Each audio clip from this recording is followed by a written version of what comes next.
The West is one of the most powerful symbols of American freedom and is the backdrop for one of the most enduring heroic figures in popular entertainment, the cowboy. Elements of this stereotypical American male can be found in Hollywood movies, political figures, and music stars. In this presentation, we'll explore the development of the romanticized West and the cowboy stereotype in country music. Having some understanding of the power of this archetype on the American psyche will prepare us to see how it continues to be used and developed in American popular entertainment today. As we saw in our analysis of home and early country music, the nostalgia for home grew out of the experience of being away from home. The loss of home is what drove attempts to recapture it with music. In a similar way, the Romanticism of the West developed just as the actual Western frontier was closing. In the late 1800s, as Native American tribes were essentially conquered by federal troops, the West was considered safe for all homesteaders and fortune seekers. The expansion was complete. Railroads crisscrossed the nation from one shore to the other. The Wild West was tamed. Historian Frederick Jackson Turner advanced his frontier thesis and presented it at the 1893 World's Columbian Exposition in Chicago. This first World's Fair held in the United States was a celebration of the progress of America. Turner's thesis was that America was defined by the frontier. The democratization of the nation, the suspicion of elites and authority figures, the urge to conquer new challenges, all arose out of the experience of the frontier. Turner was concerned that the closing of the frontier at the end of the 1800s might cause Americans to lose much of their distinct character. But on the outskirts of that same World's Fair, a very popular show orchestrated by a former bison hunter and scout for the U.S. Army's Indian Eradication Campaign suggested the myth of the Western frontier was rising to replace the closing of the actual frontier. Buffalo Bill Cody's Wild West show traveled the country for several decades, recreating the significant battles in the war against the Indians. The actors in his shows displayed expert horsemanship and marksman skills. One of the most famous was Annie Oakley, who wowed crowds by splitting a playing card on edge from 90 feet away with a .22 caliber rifle and putting several holes in the card while it fell to the ground. Buffalo Bill's show also included Chief Sitting Bull and large groups of actual Indians hired to play the role of defeated savages in the staged battles. The Wild West show was the live precursor to what would become a staple in American cinema, and it's in Hollywood movies where we see the most clearly defined form of the American male hero, the cowboy. This is a still from the movie High Noon. Here we see the iconic image of American heroism, the lone individual outnumbered, but nevertheless determined to bring evildoers to justice on the frontier, where more often than not, one must take the law into one's own hands, using a trusty revolver. The frontier is a wild place where men compete for women, money, and their own pride. And speaking of women, they are often depicted in these films as needy, weak, utterly dependent on the protection of men. Another variation on the good guy cowboy is the outlaw cowboy. This is another celebrated figure, often a good man who's forced to act outside of the law in order to right a wrong. Or, if there are no authority figures to be trusted out on the lawless frontier, a group of men might take the law into their own hands and form a posse to protect the town's wealth and security. I bring up the posse only to hint at what's to come as we explore the many ways the Hollywood cowboy image continues to pervade American culture. Here is a picture of NWA, a gangster rap posse forced to fight for their own survival on the drug war frontier during the 1990s.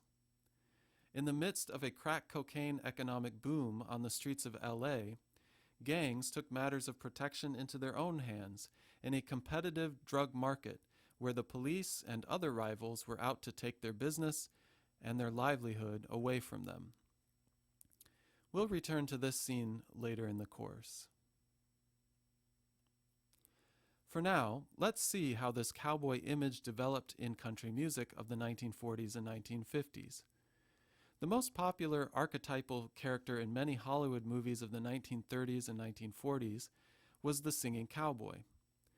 As you can see in this picture, the singing cowboy was a clean-cut, rosy-cheeked, all-American man who expressed a deep well of emotion in his songs. Here we can see that the cowboy has a special bond with his horse and is happy to be on the range with his guitar. There were many different actors and musical groups that performed as singing cowboys, but one of the most famous was Gene Autry. Autry's smooth voice could be heard on radio, in films, and even on television. Though Gene Autry is clearly a Hollywood cowboy, he lacks the dusty, dirty look of authentic cowboys. His musical style was hugely influential on everyone from Woody Guthrie to Hank Williams to Willie Nelson and Johnny Cash. So these are the major stereotypes we've seen utilized in the country music industry from its beginnings until the 1950s. The Lonesome Wanderer was particularly popular during the 1920s and 1930s when the Dust Bowl, the drought, and the Great Depression forced young men from rural areas to hop on trains to look for work all over the country. Family values were reflected in the Carter family as well, and the family of singers was a popular type of performance group in country music. And now the singing cowboy, which carries some of the Lonesome Wanderer as well as the wholesomeness of the Carter family. The singing cowboy continued to be popular in country music in the 1940s, but country music also adjusted the cowboy image in order to play an integral part in the war effort. In the 40s, country music incorporates a wider variety of diverse styles into the music. The rising popularity of swing meant country music also took on more of a swing feel. You'll notice horns and boogie-woogie type rhythm mixed in with the twang throughout the 40s in many of the most popular country bands. The sentimentality of Tin Pan Alley and the singing cowboy character continue to dominate in the 40s. Country music during wartime offered a strong sense of morality and patriotism. As an example, here's Red Foley singing "Smoke on the Water." Notice the biblical imagery evoked by the lyrics. Foley's use of language suggests an apocalypse seemingly straight out of the book of Revelation, as the righteous Americans destroy the wicked Axis powers Germany, Italy, and Japan. This is wartime propaganda that construes the opposing side in terms of good versus evil, a simplistic narrative that is effective, not only in Hollywood, but in complicated matters like war as well. It wasn't too long ago that George W. Bush, a president who won elections with a Texan cowboy image of his own, spoke of Iran, Iraq, and North Korea as an axis of evil. These words were carefully chosen to remind Americans of the sense of patriotism that was employed in World War II.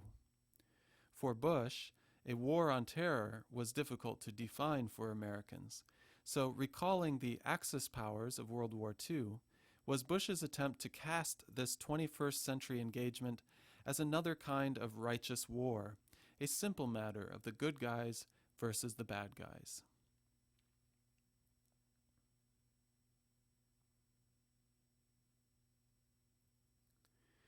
The idea of America playing the role of cowboy in the world, going it alone to bring the bad guys to justice, has been ridiculed by some who see the U.S. as too quick to believe their own Hollywood fantasies.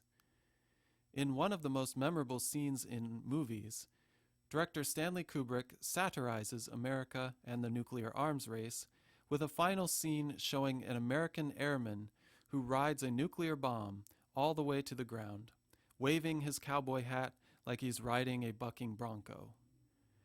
As the bomb and bombardier descend, the camera angle presents the bomb as if it's coming out of the cowboy's crotch, and the cowboy hoots and hollers in ecstasy as the ultimate symbol of male power and prowess, the nuclear bomb, detonates in what Kubrick suggests is a mad, orgiastic release of power and pleasure.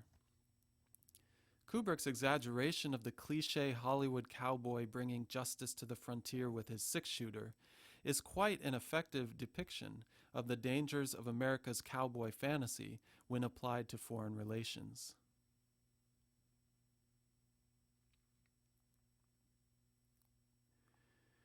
In the 1940s, country music was heavily influenced by swing. This style and several other folk styles from Mexico and Texas were combined in the music of Bob Wills and the Texas Playboys, one of the most popular country and western bands of the 1940s. In the music, you can hear a mix of cultures. There are cowboy songs, German and Czech polka in the rhythm section and use of accordion, corridos, which is a Mexican ballad song form, conjunto accordion, an accordion style played in Mexican musical groups, and mariachi, or wedding music. Country music after World War II encompassed a variety of styles. Many call this post-war period a golden era for country music. Indeed, it was a profitable time for the country music industry, especially considering that once rock and roll hit, country music faced an identity crisis, and country record sales began to decline. Because rock and roll was a more high-energy form of country music and rhythm and blues, country and western music had difficulty competing with the younger rockers. Rock and roll would not have developed as it did, however, without the country records produced in the late 40s and early 50s. One change that was already happening with the influence of swing on country music was the increasingly pop sound of country music. Patti Page's Tennessee Waltz is a good example of this pop sound.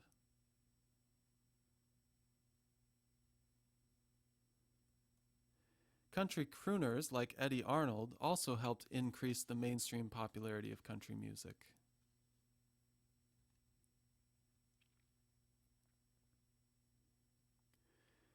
Nashville had become a booming industry for country music, and the dominance of a few producers and studios in the recording industry led to a slick, sophisticated, countrypolitan sound. It was country music that sounded citified, cosmopolitan. The sound of an expensive studio with pretty reverb effects and high-quality microphones was on full display in the Nashville sound.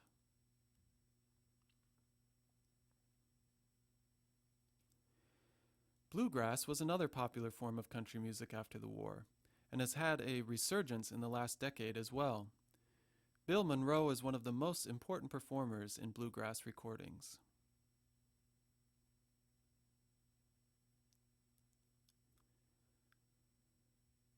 Honky-tonk was an important development in country music for the rise of rock and roll.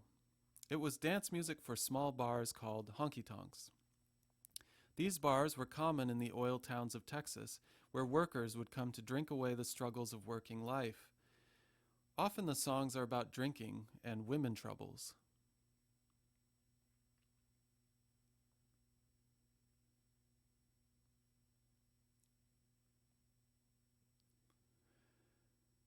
Honky-tonk gave way to rockabilly, which is the country transition to rock and roll. Obviously, you can see this in the name, which combines rock and roll with hillbilly.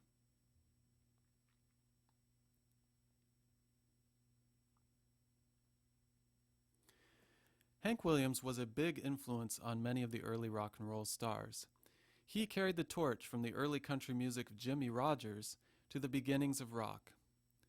You can hear the mournfulness of a troubled life with alcohol in Williams's voice, but the songs are easy to listen to, full of vocal and guitar hooks that serve to accentuate very effective songs. The tightness of the songs reflects the needs of commercial radio. Yet there is a strong feeling of late night solitude in many of Williams's records.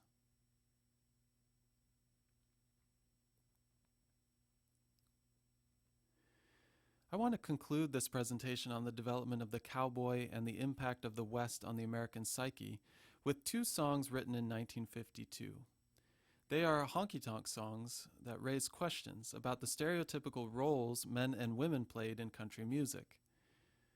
Hank Thompson's The Wild Side of Life came out first, and Kitty Wells's It Wasn't God Who Made Honky-Tonk Angels was recorded as an answer song responding to the message in Thompson's version. As you listen to The Wild Side of Life, pay attention to the tune. It should be familiar to you. Wells will sing her song over the same tune as well.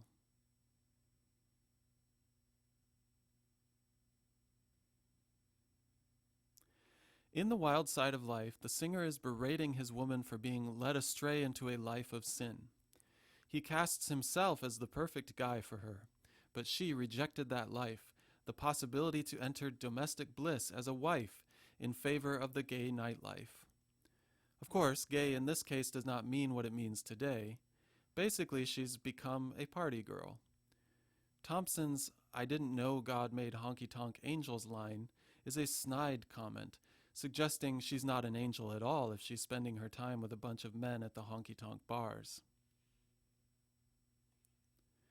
Kitty Wells's answer song plays off Thompson's refrain, and she agrees God has nothing to do with the making of honky-tonk angels.